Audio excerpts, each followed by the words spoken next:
What's going on, goons? In case you've forgotten, I'm Larry, and we're gonna make a cocktail. It's a cocktail that's popular, despite my best efforts. It's a cocktail I have a lot of personal experience with, and that's not a positive.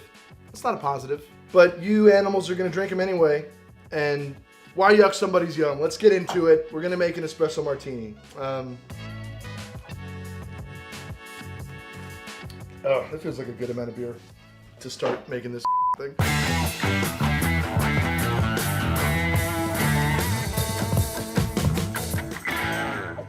We're gonna make it with vodka from Harlem Haberdashery in Northern Manhattan.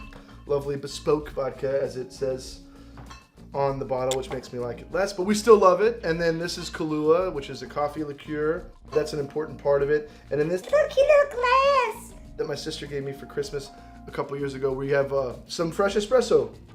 You can make it with coffee from your coffee maker. You can make it with coffee from your Keurig or whatever awful thing. You can make it with cold brew concentrate. It'll be fine.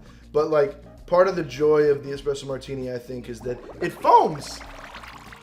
And it foams. It has like two tones in the glass, and it's very cute. And I think you get the best possible results with fresh espresso. So anyway, put some ice in your big shaker tin.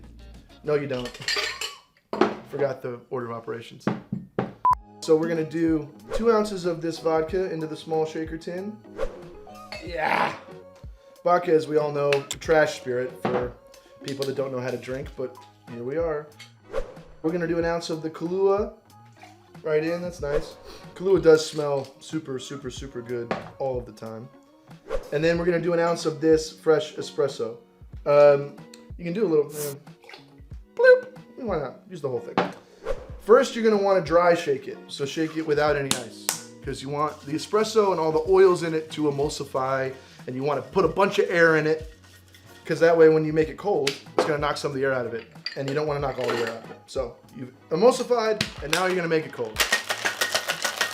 And this one, you probably do wanna shake it a bit, you know? I mean, it does look nice. It's very foamy, very emulsified, and it's gonna look real good when you pour it in here.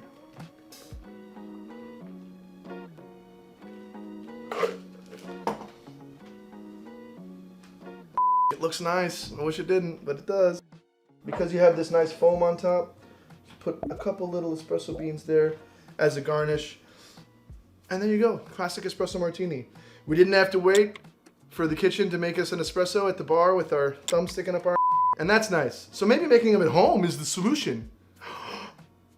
You can make it before you go out, and then it doesn't cost also like $15 or $16. And the bartender doesn't have to hate you. You can just get a beer and a shot like a normal person.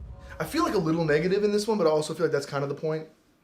I don't know if it's coming off as too like mean or neggy.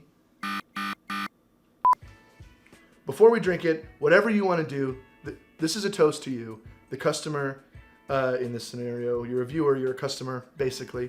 And you're always right. And that's not true, but we'll say it's true for this. Tip your bartenders, because, you know, they can be right too sometimes.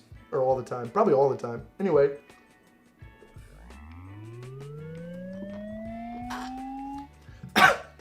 Foamy.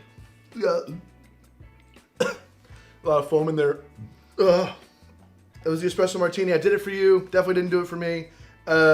But that's you know, that's the gig. That's the job. Thanks for showing up. And remember to show up next week, because I'm not supposed to say anything, but we're doing a Long Island iced tea next week. So you want to see that. You do.